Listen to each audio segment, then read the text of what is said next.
तो नमस्कार मेरे प्रिय साथियों, कैसे हैं आप सभी। मुझे उम्मीद है आप सब बहुत अच्छे होंगे, स्वस्थ होंगे।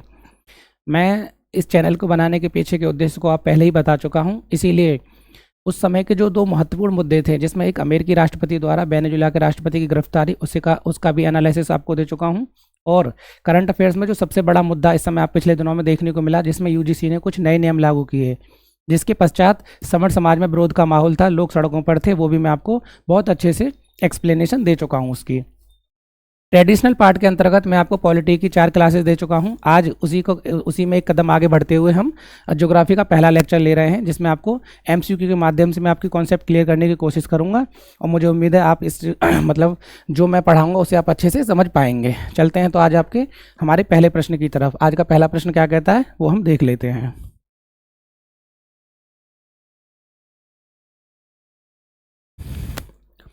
जैसे आज का पहला प्रश्न आपके सामने है, how many state of India are located along the coast line.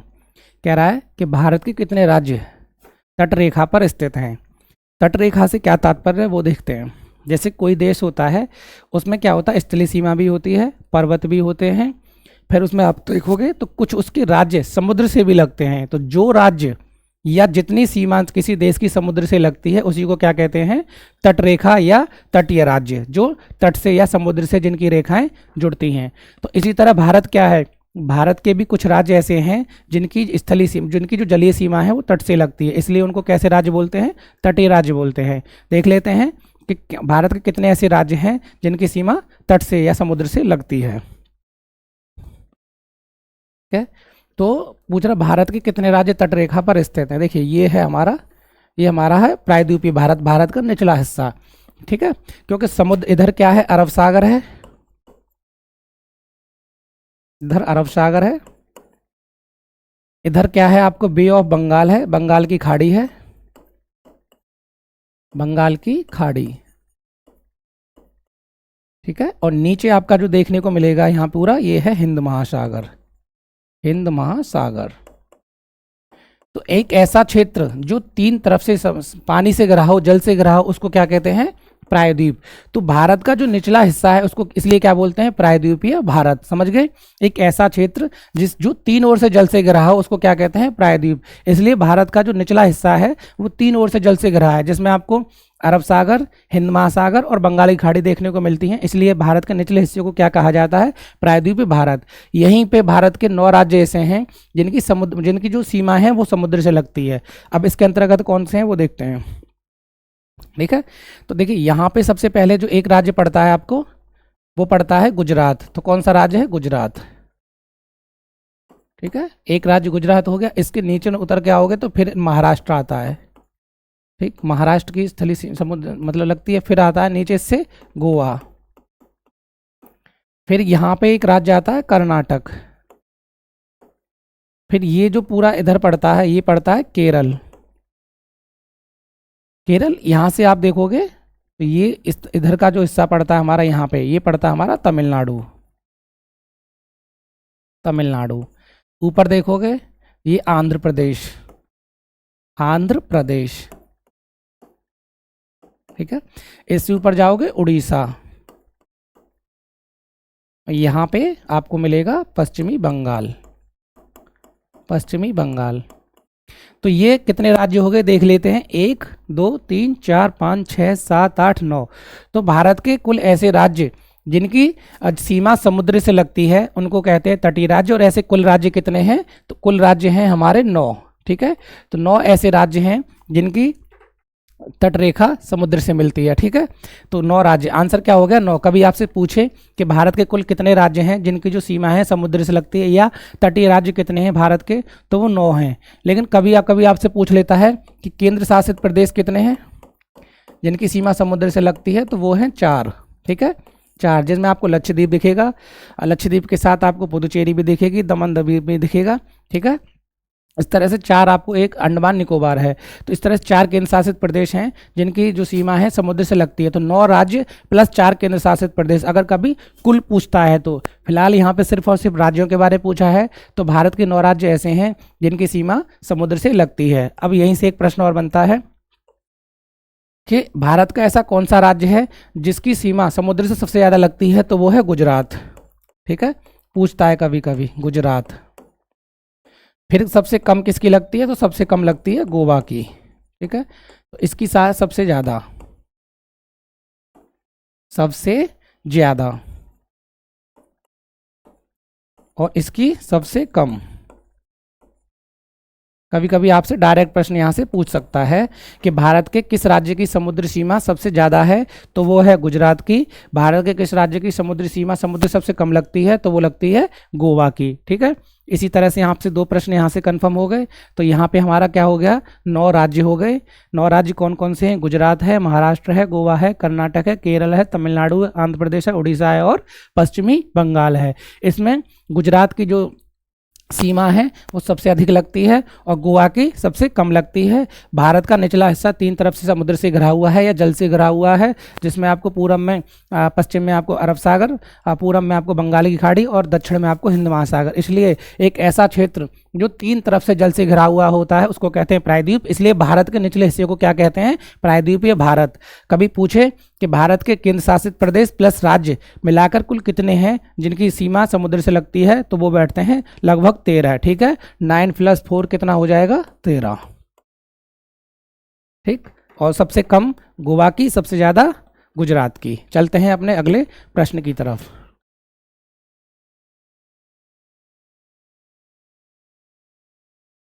कह रहा है कि the located of Kanyakumari in India is, Bharat में कन्याकुमारी की अवस्थिति है। पूछ रहा है भारत में कन्याकुमारी कहाँ अवस्थित है, ठीक है। देख लेते हैं कहाँ अवस्थित है।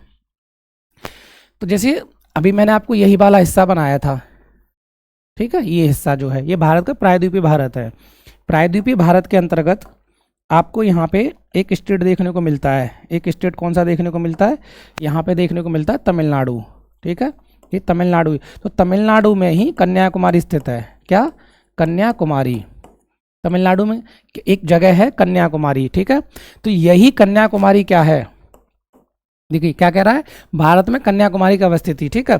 अब ये हमारा जो है यहाँ से एक रेखा गुजरती है जिसको कहते हैं 0 डिग्री देशांतर, 0 डिग्री देशांतर या भूमध्य रेखा। इसी को क्या कहते हैं, भूमध्य रेखा, भूमध्य रेखा।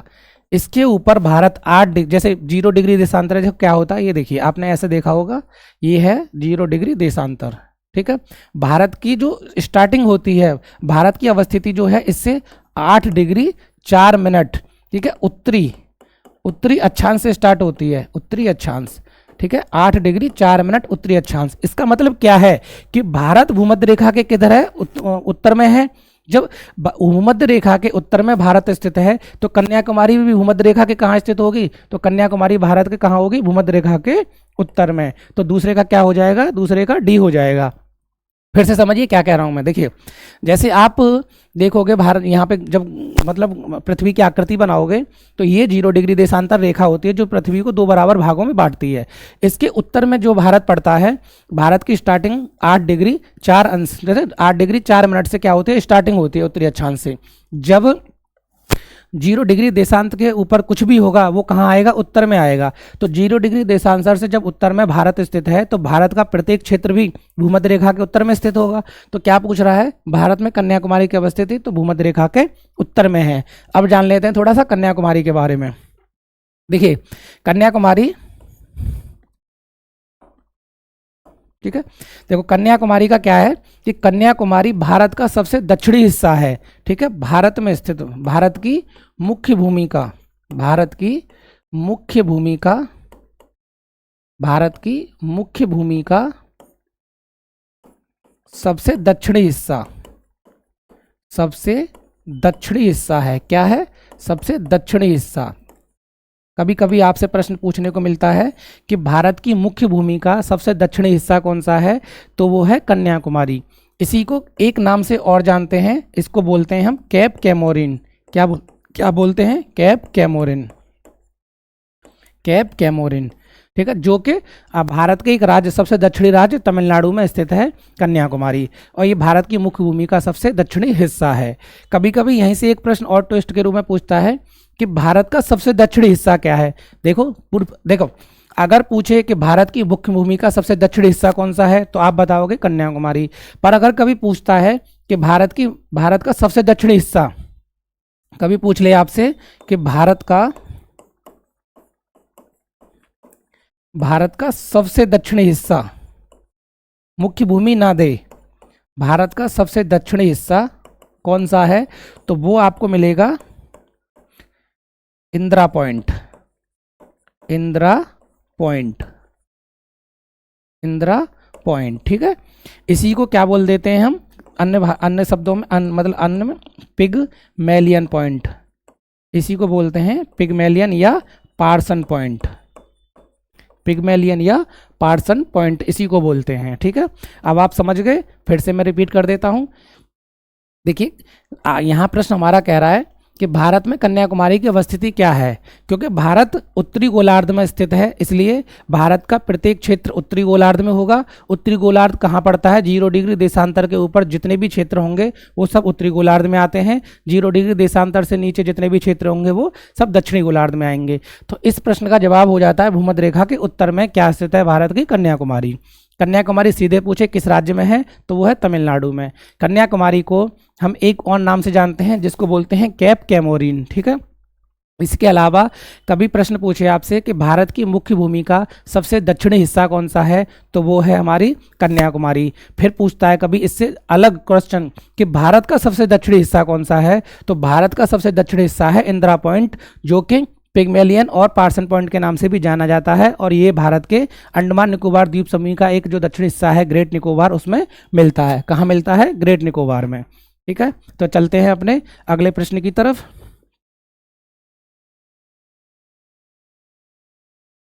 नेक्स्ट क्वेश्चन क्या कह रहा है वो देखते हैं। 9 डिग्री चैनल अवस्थित है, देखिए 9 डिग्री चैनल अवस्थित है। इससे पहले जानते हैं कि डिग्री चैनल होता क्या है। जब कोई जलीय सीमा दो क्षेत्रों को या तो मिलाए या जोड़े, ठीक है, तो उसको क्या कहते हैं हम, मतलब दो क्षेत्रों के बीच से होकर गुजरती है तो उसको कहते हैं हम 9 degree channel, 10 degree channel, 8 degree channel. तो ये एक जलीय सीमा होती है जो दो क्षेत्रों को अलग करती है, विभाजित करती है। ठीक है, तो कवरत्ती और मिनिकॉय के बीच में, अमनदीवी तथा कवरत्ती के बीच में, कारन निकोबार और ग्रेट निकोबार के बीच में, अंडमान तथा निकोबार द्वीप समूह के बीच में। इसे देखते हैं क्या कह रहा है। 9 डिग्री पूछ रहा है तो इससे पहले हम देख लेते हैं 8 डिग्री भी तो होगी, 8 डिग्री चैनल। ठीक है, 8 डिग्री चैनल आपको कहाँ मिलेगा, मालदीव, मालदीव और मिनिकॉय के बीच में देखने को, मालदीव और मिनिकॉय। फिर आता है 9 degree channel, 9 degree channel, 9 degree channel आपको मिलेगा मिनिकॉय और कवरत्ती के बीच में, कवरत्ती। फिर 10 डिग्री चैनल, लघु अंडमान, लघु अंडमान और कार निकोबार के बीच में। ठीक है, कार निकोबार के बीच में। ये आपके 3 मुख्य चैनल हैं भारत के, जो 8 डिग्री चैनल है, 9 डिग्री चैनल है और 10 डिग्री चैनल है। 10 डिग्री चैनल किन दो क्षेत्रों के बीच में है, तो मालदीव और मिनिकॉय। मिनिकॉय कहाँ पाया जाता है, मिनिकॉय है लक्षद्वीप। ठीक है, लक्षद्वीप, लक्षद्वीप, लक्षद्वीप का सबसे दक्षिणी हिस्सा है मिनिकॉय। तो 8 डिग्री चैनल किन दो क्षेत्रों को, किन क्षेत्रों के बीच में पाया जाता है, तो वो पाया जाता है मालदीव और मिनिकॉय के बीच में। 9 डिग्री चैनल, मिनिकॉय और कवरत्ती। कवरत्ती क्या है, ये लक्षद्वीप की राजधानी है। कवरत्ती लक्षद्वीप की क्या है, राजधानी है। कभी आपसे डायरेक्ट पूछे कि लक्षद्वीप की राजधानी क्या है, तो लक्षद्वीप की राजधानी है कवरत्ती। ठीक है, तो लक्षद्वीप की राजधानी मिनिकॉय कवरत्ती है। 10 डिग्री चैनल लघु अंडमान और कार निकोबार के बीच में पाया जाता है। तो यहाँ हमारा प्रश्न कह रहा है 9 डिग्री चैनल अवस्थित है कवरत्ती और मिनिकॉय के बीच में। मैंने आपको क्या बताया, 9 डिग्री चैनल कहाँ अवस्थित है, मिनिकॉय और कवरत्ती के बीच में। तो हमारे तीसरे का क्या हो जाएगा, तीसरे का आंसर हो जाएगा ए। इज दैट क्लियर, समझ में आया आपके? फिर से मैं रिपीट कर देता हूँ। 3 डिग्री मतलब 3 ऐसे चैनल हैं जो भारत में पाए जाते हैं और बहुत महत्वपूर्ण हैं, जिनमें आपको सबसे पहला दिखता है हमारा 8 डिग्री चैनल।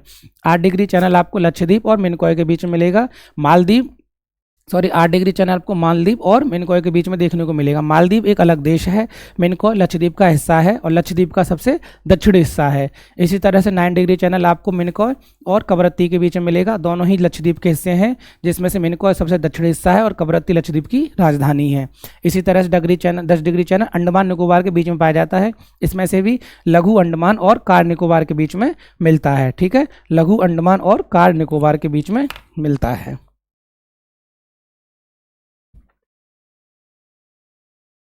क्वेश्चन नंबर 4, निम्नलिखित द्वीपों के युग्मों में कौन सा एक 10 अंश जलमार्ग, देखिए अभी मैंने बताया क्या पूछ रहा है, 10 अंश जलमार्ग, 10 डिग्री चैनल 10 अंश जलमार्ग के द्वारा आपस में पृथक किया जाता है। अंडमान एवं निकोबार, निकोबार एवं सुमात्रा, मालदीव एवं लक्षद्वीप, सुमात्रा एवं जावा। तो अंडमान एवं निकोबार को 10 डिग्री चैनल क्या करता है, आपस में अलग करता है। अंडमान में किसको, लघु अंडमान को, अंडमान में लघु अंडमान को, और निकोबार में कार निकोबार को। ये उसके निकोबार के अंतर्गत द्वीप हैं, कार निकोबार, कार निकोबार। ठीक है, कभी कभी आपको इस तरह से पूछता है और कभी कभी स्पेसिफाई करके इस तरह से पूछेगा, कभी इस तरह से पूछ लेता है। तो 10 डिग्री चैनल अगर डायरेक्ट पूछेगा तो अंडमान एवं निकोबार को अलग करता है, कभी अगर उनके द्वीप पूछ लेता है तो लघु अंडमान एवं कार निकोबार को 10 डिग्री चैनल क्या करता है, अलग करता है। नेक्स्ट क्वेश्चन देखते हैं क्या है।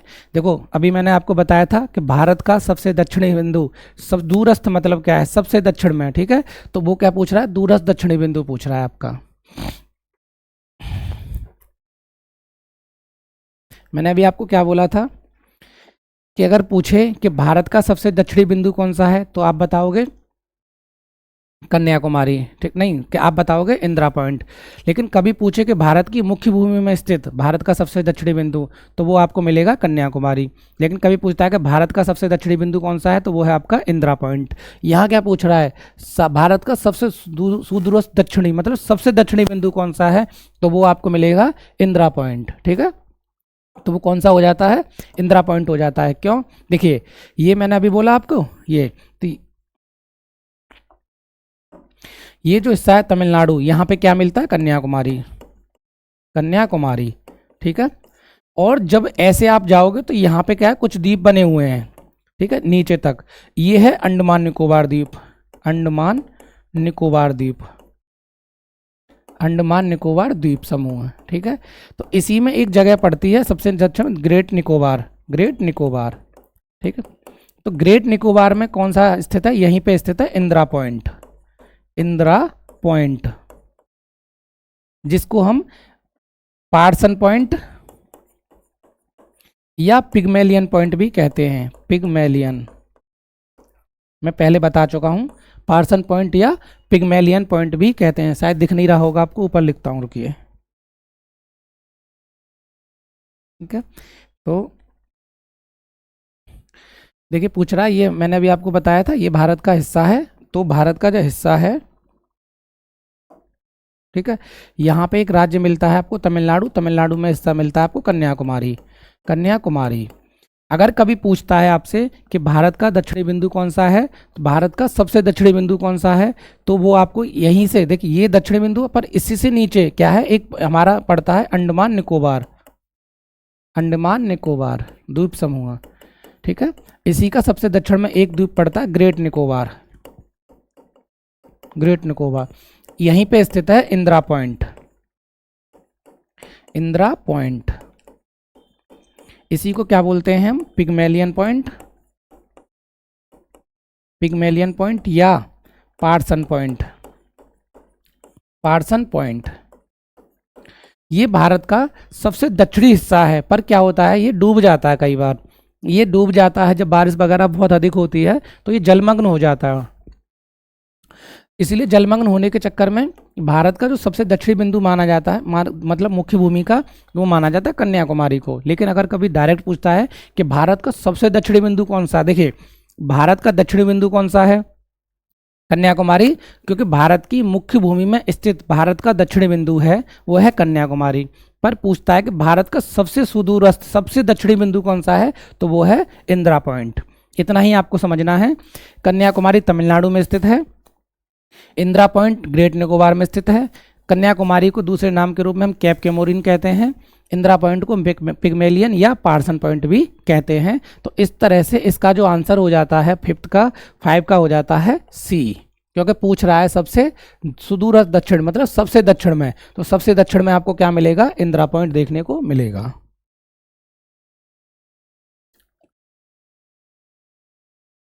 भारत के प्रादेशिक जल क्षेत्र का विस्तार क्या है? ये सीधा प्रश्न है।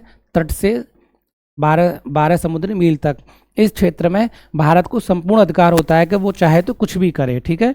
मतलब समुद्र अपने सीमा से लेके 12 समुद्री मील तक भारत का जल जो जल पे है उस पर पूर्ण अधिकार होता है समुद्र पे, कि वहाँ भारत चाहे तो कुछ भी करे, ठीक है। सिक्स्थ का सी।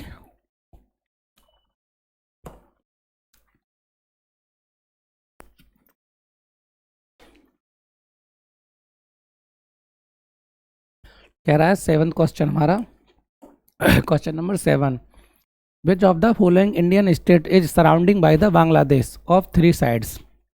देखिए बांग्लादेश भारत के देखोगे बीचों बीच स्थित है, लेकिन भारत का एक राज्य भी ऐसा है जो बांग्लादेश के लगभग 3 क्षेत्रों से घिरा हुआ है। उसी को क्या बोलते हैं? त्रिपुरा। त्रिपुरा भारत का एक ऐसा राज्य है जो 3 तरफ से, कितना? 3 तरफ से बांग्लादेश से घिरा हुआ है, ठीक है। क्या है? 3 तरफ से सीधे सीधे बांग्लादेश से घिरा हुआ है। सीधे क्वेश्चन पूछता है कि बांग्लादेश मतलब 3 तरफ से भारत, कौन सा राज्य ऐसा है जो बांग्लादेश की 3 तरफ से घिरा हुआ है? तो वो है त्रिपुरा, ठीक है। अब बांग्लादेश से भारत के 5 राज्यों की सीमाएं मिलती हैं, जो आपको असम, मेघालय, त्रिपुरा और मिजोरम, और सबसे बड़ा एक है पश्चिमी बंगाल। कौन कौन से राज्य हैं बांग्लादेश से भारत की सीमा लगाने वाले? देख लेते हैं। एक असम, मेघालय, असम, मेघालय, त्रिपुरा, असम, मेघालय, त्रिपुरा, मिजोरम और पश्चिमी बंगाल। ये 5 राज्य ऐसे हैं भारत के जिनकी सीमा बांग्लादेश से लगती है, और इसमें भी सबसे ज़्यादा किसकी लगती है? पश्चिमी बंगाल की सबसे ज़्यादा, ठीक है। सबसे ज़्यादा बांग्लादेश से सीमा किस राज्य की लगती है? तो पश्चिमी बंगाल की। और बांग्लादेश भारत का, मतलब भारत की अगर सबसे ज़्यादा, जैसे भारत का क्या है, भारत की सीमा देखो आप, पाकिस्तान से भी लगती है, भूटान से भी लगती है, नेपाल से भी लगती है और चाइना से भी लगती है। लेकिन आप देखोगे तो भारत की सबसे ज़्यादा सीमा जिस देश से लगती है तो वो देश कौन सा है? बांग्लादेश। तो भारत की सबसे ज़्यादा सीमा किस देश से लगती है? तो भारत की सीमा सबसे ज़्यादा किस देश की लगती है? तो वो लगती है बांग्लादेश की। भारत की सीमा सबसे ज़्यादा, ठीक है। तो भारत की सीमा सबसे ज़्यादा किस देश से लगती है? बांग्लादेश से। और भारत का ऐसा राज्य जिसकी सीमा सबसे ज़्यादा बांग्लादेश से लगती है तो वो है पश्चिमी बंगाल, ठीक है। चलते हैं अपने अगले प्रश्न की तरफ। तो इसका आंसर क्या हो जाएगा? 3 तरफ से त्रिपुरा से घिरा हुआ है। क्वेश्चन नंबर 8, भारत के निम्न राज्यों में से कौन देश के सभी 4 भौतिक प्रदेशों का प्रतिनिधित्व करता है? देश के सभी 4, ठीक है, देश के सभी 4 भौतिक प्रदेशों का क्या करता है? प्रतिनिधित्व। भौतिक प्रदेश के अंतर्गत 4 भौतिक प्रदेश मतलब क्या है? देखिए, जिसमें आपको पहाड़ देखने को मिले, समुद्र देखने को मिले, मतलब एक समतल मैदान देखने को मिले, अर्थात स्थलीय मैदान देखने को मिले, और प्रायद्वीपीय क्षेत्र देखने को मिले। तो पश्चिमी बंगाल भारत का एकमात्र ऐसा राज्य है जिसमें 4 भौतिक प्रदेश देखने को मिलते हैं। आप जाओगे तो वहाँ आपको पहाड़ भी मिल जाएगा, वहाँ आपको समुद्र भी मिल जाएगा, वहाँ आपको मैदान भी मिल जाएगा, और प्रायद्वीपीय क्षेत्र भी मिल जाएंगे। इस तरह से भारत का एकमात्र ऐसा राज्य, मतलब एक देश को परफेक्ट बनने के लिए जो 4 भौतिक प्रदेश चाहिए होते हैं वो बांग्लादेश के पास हैं, सॉरी बंगाल, मतलब हमारे पश्चिमी बंगाल के पास मिलते हैं, ठीक है।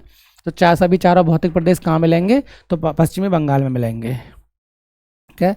कौन कौन से 4 भौतिक प्रदेश में क्या है? तो 4 भौतिक प्रदेश के अंदर आपको पर्वत पहाड़ देखने को मिलते हैं, एक, दूसरा आपको मैदान देखने को मिलता है, तीसरा जल देखने को मिलता है, चौथा आपको प्रायद्वीपीय क्षेत्र देखने को मिलते हैं।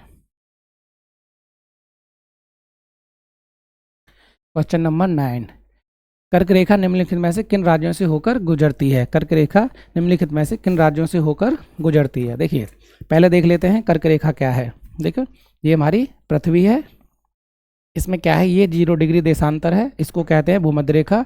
इसके ऊपर 23.5 डिग्री देशांतर आता है, एक 23.5 डिग्री, मतलब ये 23.5 डिग्री उत्तरी देशांतर, और 23.5 डिग्री क्या होता है इधर? दक्षिणी देशांतर, मतलब दक्षिणी अक्षांश, सॉरी, ये 23.5 डिग्री उत्तरी अक्षांश और ये 23.5 डिग्री दक्षिणी अक्षांश। तो यही जो 23.5 डिग्री उत्तरी अक्षांश है, इसी को क्या कहते हैं, कर्क रेखा कहते हैं। ये भारत के 8 राज्यों से होकर गुजरती है। भारत के 8 राज्य, 8 राज्य कौन कौन से हैं वो देखते हैं। तो आप देखोगे तो सबसे पहले ये गुजरात से होकर गुजरती है, इससे गुजरात, फिर ये राजस्थान, गुजरात राजस्थान, फिर ये मध्य प्रदेश, मध्य प्रदेश, छत्तीसगढ़, झारखंड, झारखंड, पश्चिमी बंगाल, कौन कौन से, गुजरात, राजस्थान, झारखंड, पश्चिमी बंगाल, ठीक है, 2, 4, 6, और ये और कौन से 2 हैं, त्रिपुरा, त्रिपुरा और मिजोरम, त्रिपुरा और मिजोरम। दिख रहा है आपको, बोल रहा हूँ मैं, देख लेना। पहला गुजरात, राजस्थान, मध्य प्रदेश, छत्तीसगढ़, झारखंड, पश्चिम बंगाल, त्रिपुरा, मिजोरम। ये भारत के 8 ऐसे राज्य हैं जिनसे होकर कर्क रेखा गुजरती है। ठीक है, तो इनमें से देख लेते हैं। त्रिपुरा से गुजरती है, मिजोरम से गुजरती है, पश्चिम बंगाल से गुजरती है। इसका मतलब मणिपुर से गुजरती नहीं है। तो जिसमें 3 होगा उसको हटा दो। तो आंसर क्या हो जाएगा हमारा, 1, 2 और 4। तो 9th का क्या हो जाएगा, 9th का आंसर हो जाएगा हमारा सी। तो कर्क रेखा भारत के 8 राज्यों से होकर गुजरती है। ये आप लिस्ट है, इसको हमेशा याद रखना, यहाँ से आपको अक्सर देखने को प्रश्न मिलते हैं। ठीक है, कर्क रेखा क्या होती है वो भी मैंने आपको बता दिया। 0 डिग्री देशांश से उत्तर में 23.5 डिग्री अक्षांश रेखा क्या होती है, 0 डिग्री अक्षांश से उत्तर में 23.5 डिग्री अक्षांश क्या होती है, कर्क रेखा कहलाती है। कर्क रेखा भारत के 8 राज्यों से होकर गुजरती है, जिनमें आपको सबसे पहला राज्य मिलेगा गुजरात, राजस्थान, मध्य प्रदेश, छत्तीसगढ़, झारखंड, पश्चिम बंगाल, त्रिपुरा और मिजोरम। ये 8 राज्य ऐसे हैं जिनसे होकर कर्क रेखा गुजरती है। ठीक है, चलते हैं अपने अगले प्रश्न की तरफ। और इसमें भी मध्य प्रदेश में कर्क रेखा की लंबाई सबसे ज़्यादा है और राजस्थान में सबसे कम है।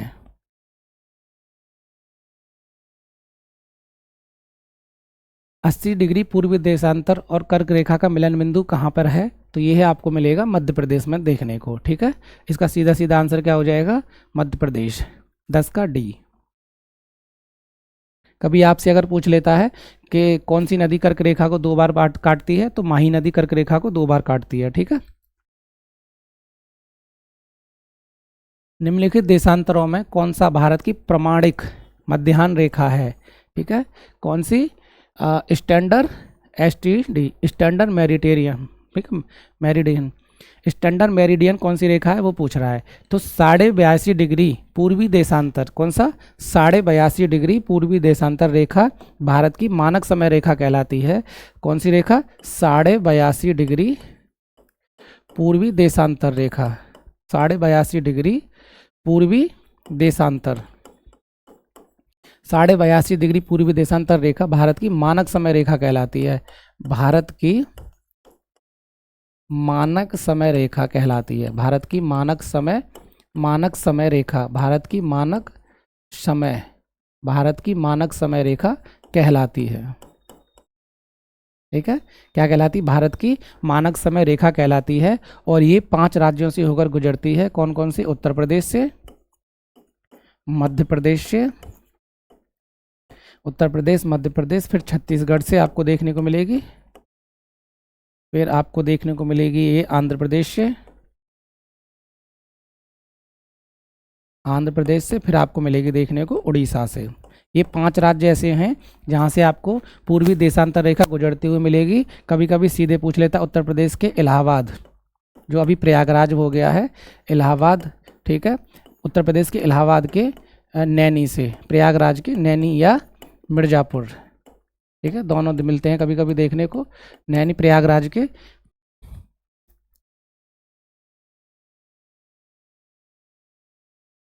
प्रयागराज लिख देता हूँ सीधे,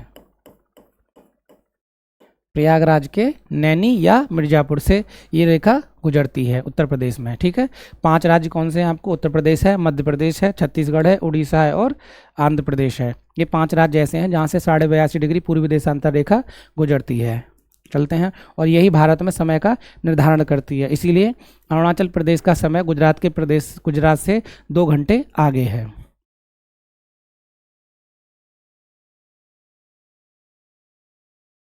निम्न में कौन सा एक स्थान भारतीय मानक समय यामोत्तर के सबसे नज़दीक है? तो ये आपको क्या हो जाएगा, आंसर हो जाएगा इसका मिर्ज़ापुर। क्यों? क्योंकि यहीं से होकर तो वो गुजरती है, उत्तर प्रदेश के इलाहाबाद प्रयागराज के नैनी या मिर्ज़ापुर के पास से होकर गुजरती है वो, अभी बताया ही था इससे पहले वाले प्रश्न में।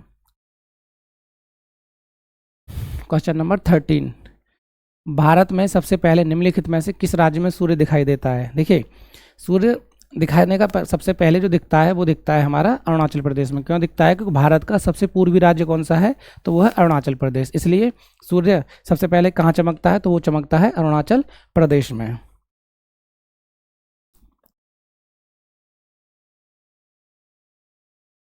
भारत में नई शताब्दी के सूर्योदय की पहली किरण निम्नलिखित में किस देशांतर में देखी गई?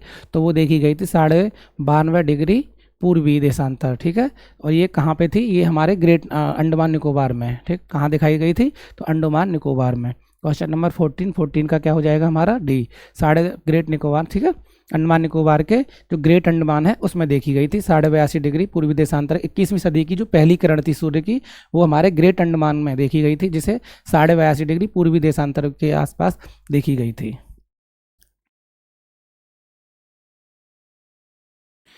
कह रहा निम्नलिखित में से कौन सा स्थान भारत का ग्रीनविच कहलाता है? Which one of the following place is called the Greenwich of India?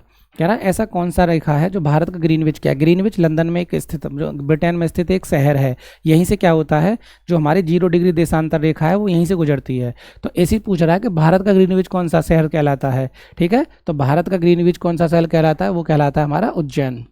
क्यों? क्योंकि पौराणिक कथाओं से, प्राचीन समय से ही जो भारत की समय का केंद्र बिंदु रहा है वो रहा है उज्जैन। ठीक है, इसलिए उज्जैन को भारत का क्या कहते हैं? भारत का ग्रीनविच कहते हैं। किसको कहते हैं? उज्जैन को।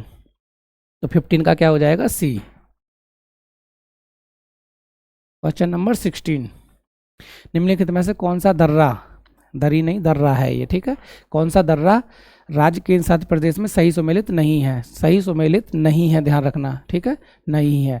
तो आपको देवसा जो दर्रा है, दर्रा क्या होता है? ये दो स्थानों के बीच से होकर गुजरता है, दो स्थानों को जोड़ता है। ठीक है, जैसे कि जैसे हमारे भारत को चाइना से कोई एक दर्रा जोड़ता है, इसी तरह से दो शहरों को भी कोई दर्रा जोड़ता है। तो दर्रा क्या है? आपस में दो शहरों के बीच से होकर एक मार्ग प्रदान करता है, दो क्षेत्रों को एक क्षेत्र से दूसरे क्षेत्र के लिए जाने के लिए मार्ग प्रदान करता है दर्रा। तो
हेलो हेलो हेलो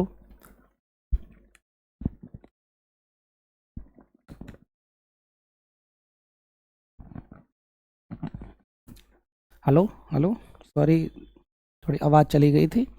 ठीक है, अब कहते देख रहे हैं कि पूछ रहा है कि निम्न में से कौन सा एक राज्य भारत की 7 बहनों में सम्मिलित नहीं है? देखिए, 7 बहन, 7 सिस्टर से क्या मतलब है? जो भारत के नॉर्थ ईस्ट में, उत्तर पूर्व में जो राज्य हैं, वो 7 राज्य हैं, उन्हीं को आपस में क्या कहा जाता है? 7 सिस्टर्स कहा जाता है।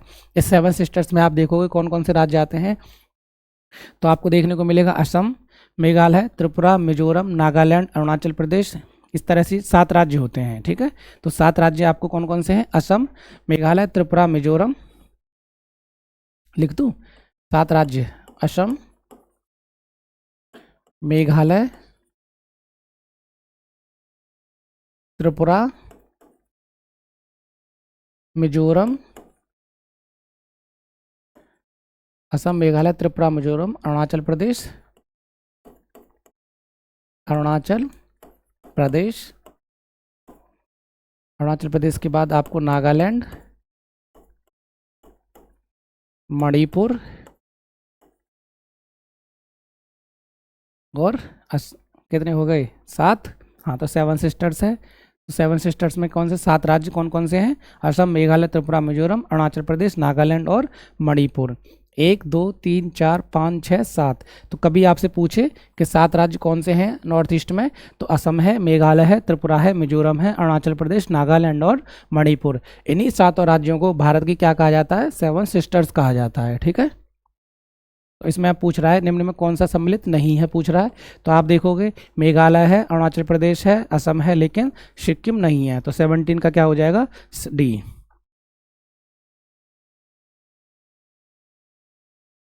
राष्ट्रीय राजधानी क्षेत्र में सम्मिलित नहीं है। राष्ट्रीय राजधानी मतलब क्या होता है? एनसीआर। एनसीआर, इससे तो आप सभी जानते ही होंगे। एनसीआर जो दिल्ली के आसपास का क्षेत्र है, नेशनल कैपिटल रीजन, जो दिल्ली के आसपास के क्षेत्र। राजधानी क्या है? देखो, राजधानी के आसपास के क्षेत्रों को विकसित करना जरूरी नहीं, अनिवार्य होता है, क्योंकि जितने भी डेलीगेशंस आते हैं, विदेश लोग जितने भी आते हैं, दूसरे देशों के जो मुखिया होते हैं, राष्ट्रपति या दूसरे देशों के प्रधानमंत्री जो भी आते हैं, वो देश की कैपिटल के पास ही ठहरते हैं या राजधानी में ही ठहरते हैं। इसलिए देश के विकास के लिए राजधानी के आसपास के क्षेत्र का विकास होना अत्यंत आवश्यक है। इसलिए मतलब राजधानी दिल्ली के आसपास के क्षेत्र को विकसित करने के लिए एक राजधानी क्षेत्र, राष्ट्रीय राजधानी क्षेत्र का निर्माण किया गया था, नेशनल कैपिटल रीजन। ठीक है, इसके अंतर्गत आप देखोगे तो आपको उत्तर हरियाणा देखने को मिलेगा, हरियाणा के कुछ जिले देखने को मिलेंगे, उत्तर प्रदेश का कुछ भाग देखने को मिलेगा और राजस्थान के कुछ भाग देखने को मिलेंगे, लेकिन पंजाब का देखने को नहीं मिलता है। ठीक है, तो इसमें कौन सा सम्मिलित नहीं है पूछ रहा है, तो पंजाब का भाग राष्ट्रीय राजधानी क्षेत्र में शामिल नहीं है। कभी पूछ ले कि एनसीआर में किस राज्य का क्षेत्र सबसे अधिक है, तो वो हरियाणा का है और दूसरे पे उत्तर प्रदेश का है। ठीक है, तो सबसे ज़्यादा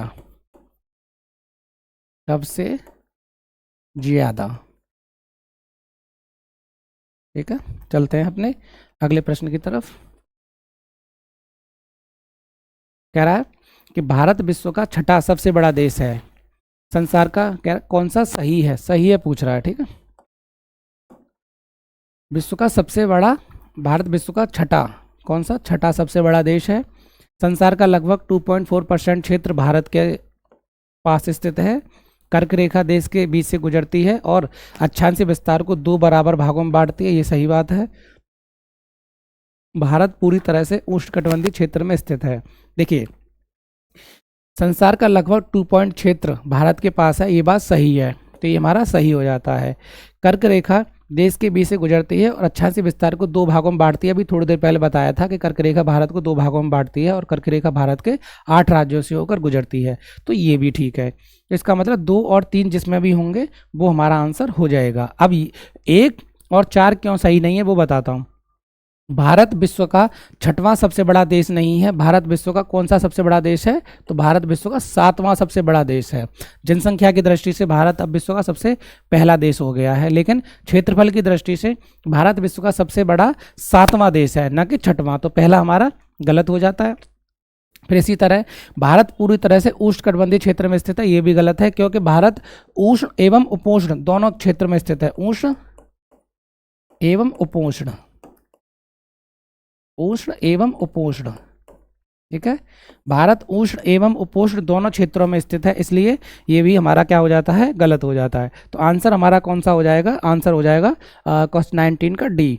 19 का डी। ठीक है, क्यों? क्योंकि भारत विश्व का 6वां नहीं है, 7वां सबसे बड़ा देश है और भारत पूरी तरह से उष्ण कटिबंध में नहीं बल्कि उष्ण एवं उपोष्ण दोनों कटिबंधों में स्थित है। 19 का डी। 20 भारत के लिए, भारत के निम्नलिखित कथनों में कौन सा कथन असत्य है पूछ रहा है। कौन सा सही नहीं है मतलब कौन सा असत्य है, ध्यान रखना, असत्य पूछ रहा है। भारत विश्व का 7वां बड़ा देश है, यह भी बताया, तो ये सही है। भारत जनसंख्या की दृष्टि से विश्व का दूसरा राष्ट्र है। देखिए, जब ये प्रश्न एग्जाम में आया था उस समय भारत विश्व का दूसरा बड़ा राष्ट्र था, पर अभी पहला है। यहाँ पे ऑप्शन में थोड़ी सी सही नहीं हो पाया है, पर आप मेरी बात को समझिए कि जब ये 2016 का प्रश्न है, जब ये प्रश्न आया था तो उस समय भारत विश्व का जनसंख्या की दृष्टि से दूसरा राज्य था, लेकिन अभी नहीं है। ठीक है, फिर क्या है, इसकी भूमि का विस्तार लगभग 15,200 किलोमीटर है। ये भी सर्वप्रथम सूर्योदय इसके मिजोरम राज्य में गुजरता है। सर्वप्रथम सूर्योदय कहाँ से होता है, तो मैंने अभी आपको क्या बताया था, अरुणाचल प्रदेश से होता है। तो भारत में सबसे पहले सूरज कहाँ निकलता है, अरुणाचल प्रदेश में, इसलिए मिजोरम क्या हो जाता है, गलत हो जाता है। वो पूछ रहा है कौन सा कथन असत्य है, तो असत्य हमारा यही हो जाएगा। ठीक है, असत्य का मतलब कौन पूछ रहा है कि कौन सा असत्य है, तो हमारा असत्य प्रश्न ऑप्शन कौन सा है, क्वेश्चन नंबर डी। तो सूर्योदय, सर्वप्रथम सूर्योदय इसके मिजोरम में नहीं बल्कि कहाँ से होता है, अरुणाचल प्रदेश में होता है। 21, भारत में निम्नलिखित केंद्र शासित प्रदेशों में कौन क्षेत्रफल की दृष्टि से सबसे छोटा है, तो इसका सीधा जवाब हो जाएगा 21 का लक्षद्वीप। ठीक है, चलते हैं अपने 22, क्वेश्चन नंबर 22।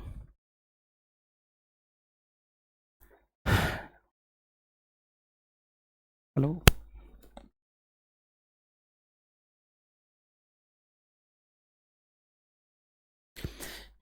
कह रहा है निम्न कथनों पर विचार कीजिए तथा निम्नलिखित कूट का उपयोग करते हुए सही उत्तर चुनिए।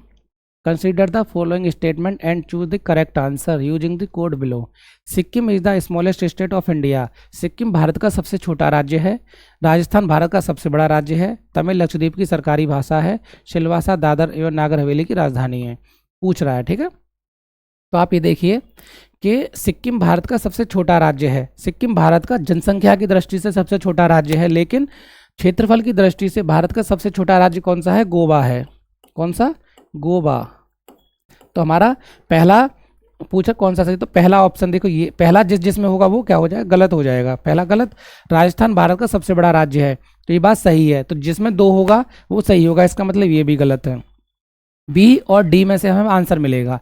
तमिल लक्षद्वीप की सरकारी भाषा है, तो तमिल लक्षद्वीप की सरकारी भाषा नहीं है, ध्यान रखना। लक्षद्वीप की सरकारी भाषा कौन कौन सी है, एक अंग्रेजी है और दूसरी मलयालम है, मलयालम। ठीक है, तो इसका मतलब क्या है, तमिल नहीं है। तो इसका मतलब क्या है, तीसरा भी गलत है। तो जहां जहां तो आंसर क्या हो जाएगा, 2 और 4। तो 22 का क्या हो जाएगा, 22 का डी। क्योंकि सिक्किम भारत का सबसे छोटा राज्य नहीं है, गोवा है। और तमिल लक्षद्वीप की सरकारी भाषा नहीं है बल्कि अंग्रेजी और मलयालम है। राजस्थान भारत का सबसे बड़ा राज्य है, ये सही है। सिलवासा दादर एवं नागर हवेली की राजधानी, ये भी सही है।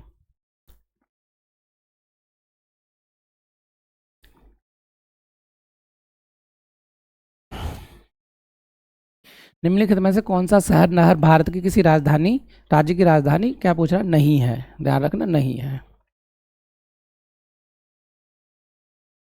तो रायपुर किसकी राजधानी है, छत्तीसगढ़ की, छत्तीसगढ़ की राजधानी है। शिलांग मेघालय की राजधानी है। रांची झारखंड की राजधानी है, जहां से आपके महेंद्र सिंह धोनी है। ठीक है, लेकिन गुवाहाटी असम की राजधानी नहीं है, बल्कि असम तथा पूर्वोत्तर भारत। अभी क्या बोला मैंने, पूर्वोत्तर भारत, मतलब जिस वहाँ पे 7 राज्य जो 7 सिस्टर कहा गया था। पूर्वोत्तर भारत का सबसे बड़ा शहर है असम के, गुवाहाटी सबसे बड़ा शहर है। ठीक है, और इसी को गुवाहाटी को क्या कहा जाता है, नॉर्थ ईस्ट, मतलब पूर्वोत्तर भारत का प्रवेश द्वार, गेटवे ऑफ नॉर्थ ईस्ट। पूर्वोत्तर भारत का प्रवेश द्वार। ठीक है, तो पूर्वोत्तर भारत का प्रवेश द्वार किसे कहा जाता है, तो गुवाहाटी को कहा जाता है।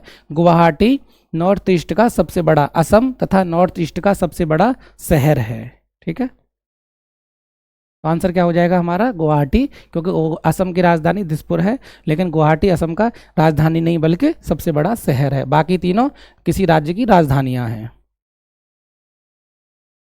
क्वेश्चन नंबर 24, असम कैपिटल्स पूछ रहा है। तो असम की राजधानी अभी मैंने बताया था दिसपुर है। नागालैंड की कोहिमा है। अरुणाचल प्रदेश की ईटानगर है और मेघालय की शिलांग है। तो अब देख लेते हैं ए का कौन सा है, तीसरा। तो ए का तीसरा ये है, तो आंसर क्या हो जाएगा हमारा 24 का बी। तो 24 का आंसर कौन सा हो जाएगा, तो आंसर हो जाएगा 24 का बी। इसी तरह से नागालैंड का कहाँ है, नागालैंड की कोहिमा है, तो बी का दूसरा बी है। अरुणाचल प्रदेश ईटानगर सी का चौथा है और डी का पहला है। तो आंसर क्या हो जाएगा हमारा, आंसर हो जाएगा 24 का बी। भारत के निम्नलिखित राज्यों को उनके क्षेत्रीय आकार के अवरोही क्रम में व्यवस्थित कीजिए।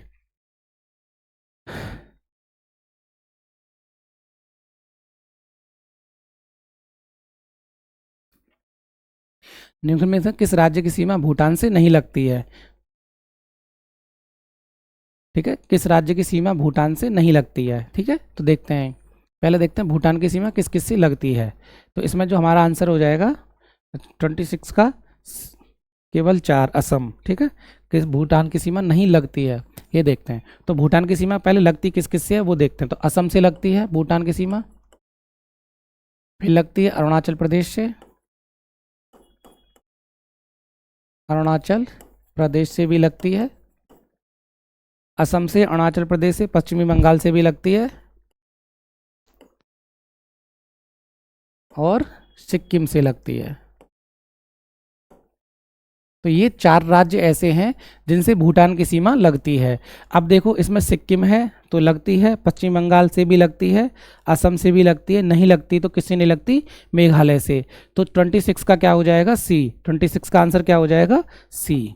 ठीक है, ये 4 राज्य ऐसे हैं, कभी पूछे कि निम्नलिखित में से किसकी सीमा मतलब भूटान से लगती है, तो ये 4 राज्य हैं, असम, अरुणाचल प्रदेश, बंगाल और सिक्किम। ये 4 राज्य ऐसे हैं भारत के जिनकी सीमा भूटान से लगती है, लेकिन मेघालय की सीमा भूटान से नहीं लगती है। इसी तरह से 26 का आंसर क्या हो जाएगा, सी।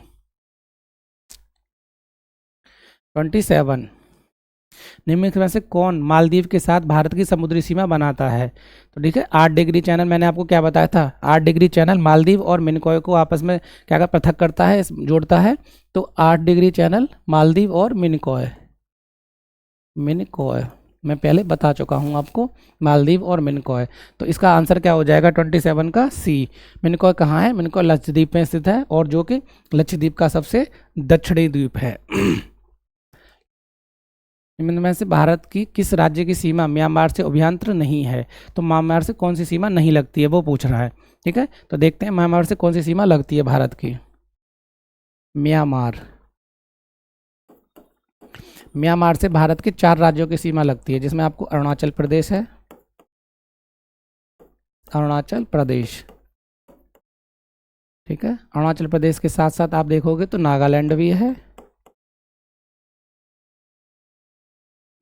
भी है, फिर आपको मिजोरम भी मिलेगा देखने को, नागालैंड, मिजोरम, और आपको क्या देखने को मिलेगा नीचे, मणिपुर। ठीक है, तो ये 4 राज्य ऐसे हैं जिनकी सीमा म्यांमार से लगती है। अरुणाचल प्रदेश है, इसमें है। ठीक है, मिजोरम है तो है, नागालैंड है, मणिपुर, असम नहीं है।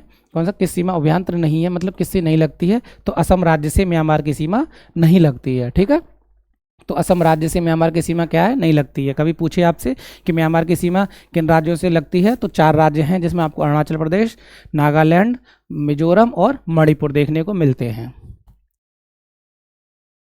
29, निम्नलिखित राज्यों में किसकी सीमा बांग्लादेश से नहीं लगती है। ठीक है, तो अभी मैंने थोड़ी देर पहले आपको बताया था, बांग्लादेश से भारत के 5 राज्यों की सीमा लगती हैं, जिसमें आपको असम, मेघालय, त्रिपुरा, असम, मेघालय, त्रिपुरा, मिजोरम और पश्चिमी बंगाल। ये 5 राज्य ऐसे हैं जिनकी सीमा बांग्लादेश से लगती है। इसमें भी सबसे ज़्यादा किसकी लगती है, तो सबसे ज़्यादा लगती है पश्चिमी बंगाल से। ठीक है, अब देखते हैं निम्नलिखित में राज्यों में किसकी सीमा नहीं लगती है। क्या पूछ रहा है, नहीं।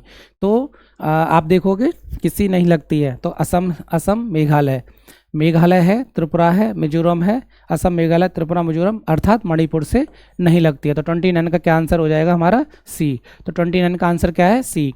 क्यों? क्योंकि बांग्लादेश की सीमा भारत के 5 राज्यों से लगती है, जिसमें असम मिलेगा, मेघालय, त्रिपुरा, मिजोरम और पश्चिमी बंगाल है, लेकिन मणिपुर से नहीं लगती है। ठीक है। और बांग्लादेश की, जैसे भारत की सीमा लगभग आपको देखोगे तो उधर पाकिस्तान से और अफगानिस्तान से, और आप देखोगे चाइना से, भूटान से, नेपाल से, म्यांमार से, इनसे लगती है।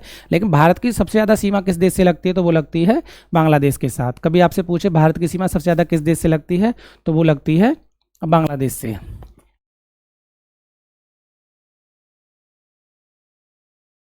म्यांमार सीमा के सहारे निम्नलिखित में से भारतीय राज्यों का उत्तर से दक्षिण क्रम। ठीक है, ये जो है उत्तर से दक्षिण क्रम। तो आपको उत्तर से दक्षिण में यहाँ पे सबसे पहले मिलेगा अरुणाचल प्रदेश। अरुणाचल प्रदेश। ठीक है। अरुणाचल प्रदेश से आपको नीचे आओगे तो मिलेगा नागालैंड। नागालैंड। फिर नीचे आओगे तो यहाँ मिलेगा आपको मणिपुर, और फिर थोड़ा सा चलोगे तो यहाँ मिलेगा मिजोरम।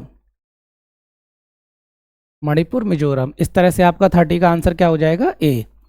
30 का आंसर क्या हो जाएगा? म्यांमार की सीमा के सहारे उत्तर से दक्षिण पूछ रहा है, तो ये जो पूरा है ना, यहाँ से ऐसे करके देखोगे आप तो यहाँ से पूरा एक म्यांमार राज्य, म्यांमार देश गुजरता है, जिससे भारत के 4 राज्यों की सीमा मिलती हैं, जिसमें अरुणाचल प्रदेश है, नागालैंड है, मणिपुर है, मिजोरम है। ठीक है, मणिपुर, मिजोरम है। तो अरुणाचल प्रदेश, नागालैंड, मणिपुर, मिजोरम, ये उत्तर से दक्षिण क्रम है। क्या पूछ रहा है वो? उत्तर से दक्षिण। तो इसी तरह से आंसर हमारा क्या हो जाएगा? आंसर हो जाएगा ए। रेड क्लिफ लाइन की सीमा निर्धारित करती है, देखते हैं। देखिए, पहले कह रहा है उत्तर कोरिया एवं दक्षिण कोरिया के बीच, तो उत्तर कोरिया एवं दक्षिण कोरिया के बीच 39 डिग्री अक्षांश रेखा। ठीक है, 39 डिग्री, मतलब कौन सी रेखा? 39 डिग्री अक्षांश रेखा जो है वो उत्तर कोरिया एवं दक्षिण कोरिया के बीच स्थित है। फिर इसी तरह से संयुक्त राज्य के बीच में 49 डिग्री। ठीक है, और भारत पाकिस्तान के बीच में रेड क्लिफ, रेड क्लिफ, और भारत चीन के बीच में मैकमोहन, मैकमोहन। तो 39 डिग्री अक्षांश रेखा उत्तर कोरिया एवं दक्षिण कोरिया को अलग करती है। 49 डिग्री अक्षांश रेखा, 49 डिग्री अक्षांश रेखा, 49 डिग्री अक्षांश रेखा आपको संयुक्त राज्य अमेरिका एवं कनाडा के बीच मिलती है। भारत एवं पाकिस्तान के बीच रेड क्लिफ रेखा है। भारत एवं चीन के बीच कौन सी रेखा है? मैकमोहन रेखा है। तो वो पूछ रहा है रेड क्लिफ लाइन निर्धारित करती है तो भारत एवं पाकिस्तान के बीच। ठीक है, तो 31 का क्या हो जाएगा? सी। 32, भारत के निम्नलिखित राज्यों के समूह में कौन सा समूह पाकिस्तान से सीमा बनाता है? तो पाकिस्तान से सीमा बनाने वाले जो राज्य हैं भारत के, आपको देखने को मिलेंगे। पहला आपको मिलेगा, इसी में से आप देखोगे तो जम्मू कश्मीर भी बनाता है, जम्मू कश्मीर बनाता है। ठीक है, जम्मू कश्मीर के साथ साथ आप देखोगे पंजाब, कौन सा पूछ रहा है समूह कौन सा है? तो पंजाब भी है, जम्मू कश्मीर, पंजाब, गुजरात भी है, और राजस्थान। ये 4 राज्य ऐसे हैं जिनकी सीमा पाकिस्तान से लगती है। अब देख लो इसमें कौन कौन सा है। जम्मू कश्मीर तो हिमाचल प्रदेश है, तो ये नहीं है। पंजाब है, जम्मू कश्मीर है, राजस्थान है, गुजरात है। तो आंसर हमारा क्या हो जाएगा? 32 का बी। पंजाब, जम्मू कश्मीर, राजस्थान और गुजरात, ये ऐसे 4 राज्य हैं जिनकी सीमा पाकिस्तान से लगती है। पोखरण स्थित है। देखिए, पोखरण के बारे में थोड़ा जानते हैं। पोखरण, पोखरण कहाँ स्थित है? राजस्थान में। ये जो जगह है क्यों फेमस है, इसके लिए जानते हैं कुछ कारण। देखिए, 18 मई 1974, ये डेट याद रखना, पूछ लेता है कभी कभी। 18 मई 1974 को भारत सरकार ने अपना पहला परमाणु परीक्षण किया था इसी जगह पे। पहला परमाणु परीक्षण कहाँ किया था? पोखरण में। और इसको क्या नाम दिया गया था? Smiling Buddha, smiling Buddha, smiling Buddha. इसी तरह से 11 मई 1978, ठीक है, इसी तरह से 11 मई 74 हो गया, तो 11 मई 1998, 11 मई 1998 को भारत ने अपना दूसरा दूसरा परमाणु परीक्षण किया था? दूसरा परमाणु परीक्षण, दूसरा परमाणु परीक्षण, ठीक है, किया था और इसको नाम दिया था ऑपरेशन शक्ति। ऑपरेशन, इसको क्या नाम दिया था? ऑपरेशन शक्ति। तो पोखरण किसके लिए फेमस है? पोखरण राजस्थान में स्थित है और यहाँ पे 18 मई 1974 को भारत का पहला परमाणु परीक्षण हुआ था, जिसको नाम दिया गया था स्माइलिंग बुद्धा। इसी तरह से यहाँ पे दूसरा परमाणु परीक्षण हुआ था 11 मई 1998 को और इसको नाम दिया गया था ऑपरेशन शक्ति। तो पोखरण कहाँ स्थित है? अरुणाचल, राजस्थान में। फिर से देखिए, मैं फिर बोल रहा हूँ कि पोखरण क्यों फेमस है। कभी आपसे पूछ सकता है कि पोखरण कहाँ स्थित है? राजस्थान में। पोखरण किसके लिए प्रसिद्ध है? तो पोखरण में भारत सरकार ने, भारत का जो पहला परमाणु परीक्षण किया गया था वो पोखरण में किया गया था 18 मई 1974 को, और उसको क्या नाम दिया गया था? मतलब स्माइलिंग बुद्धा। उस ऑपरेशन को नाम दिया गया था स्माइलिंग बुद्धा। इसी तरह से भारत सरकार ने 11 मई 1998 को यहाँ पे दूसरा परमाणु परीक्षण किया और उसको नाम दिया गया था ऑपरेशन शक्ति।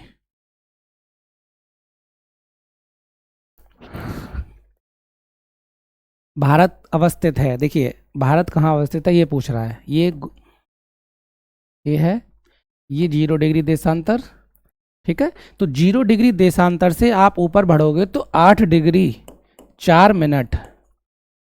देखिए जी क्या हो गया? उत्तर दक्षिण, ये उत्तर, ये दक्षिण, ये पूरब पश्चिम।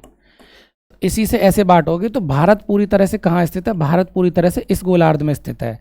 इस गोलार्ध का मतलब समझ रहे हो? भारत उत्तर पूरब में स्थित है। उत्तर पूरब का मतलब 8 अंश 4 मिनट से 37 अंश 6 मिनट तक भारत कहाँ है? उत्तरी गोलार्ध में। और आप देखोगे 68 डिग्री 7 मिनट से 97.25 पूर्वी मध्य के, ठीक है। तो इस तरह से आप देखोगे तो भारत पूरी तरह से कहाँ स्थित है? उत्तर पूर्वी गोलार्ध में है। अब इसमें देख लेते हैं आंसर कौन सा है। 8 डिग्री 4 मिनट उत्तर से 37 डिग्री 6 मिनट उत्तर, तथा देशांतर 68 डिग्री 7 से पूरब, 97 डिग्री 25 पूरब मध्य, ठीक है। तो 34 का क्या हो जाएगा आपका? 34 का आंसर आपका हो जाएगा सी। क्यों? क्योंकि भारत पूरी तरह से कहाँ स्थित है? उत्तर पूर्वी गोलार्ध में स्थित है। और उसका जो विस्तार है, अक्षांशीय विस्तार, वो 8 डिग्री 4 मिनट से 37 डिग्री 6 मिनट तक है। और देशांतरी विस्तार 68 डिग्री 7 मिनट से 97 डिग्री 25 मिनट तक है, ठीक है। तो इस तरह से भारत कहाँ मिलता है आपको? भारत देखने को मिलता है यहाँ पे इस वाले गोलार्ध में, उत्तर पूर्वी गोलार्ध में।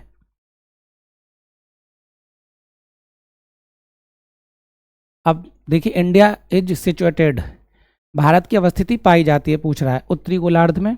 फिर मैंने अभी क्या आपको बताया था, जैसे ये गोला है, ये उत्तरी हो गया, ठीक है, और ये देशांतरी विस्तार हो गया दक्षिण। तो ये क्या, ये जो रेखा है 0 डिग्री देशांतर, ये भारत, ये दुनिया को उत्तर पूरब मतलब उत्तर और दक्षिण में बांटती है। पर जो देशांतरी रेखा है वो पूरब पश्चिम में बांटती है। तो हमारा भारत कहाँ मिलता है? हमारा भारत यहाँ मिलता है देखने को। तो भारत कहाँ है? उत्तर पूर्वी गोलार्ध में। तो आंसर क्या हो जाएगा? उत्तर पूर्वी, उत्तरी पूर्वी गोलार्ध में। तो भारत की अवस्थिति कहाँ मिलती है? तो 35 का बी। तो भारत की अवस्थिति उत्तर पूर्वी गोलार्ध में आपको देखने को मिलती है। नेक्स्ट क्वेश्चन, इतने ही हैं इसमें, ठीक है। तो मुझे उम्मीद है आप लोगों को बहुत अच्छे से लेक्चर समझ में आया होगा।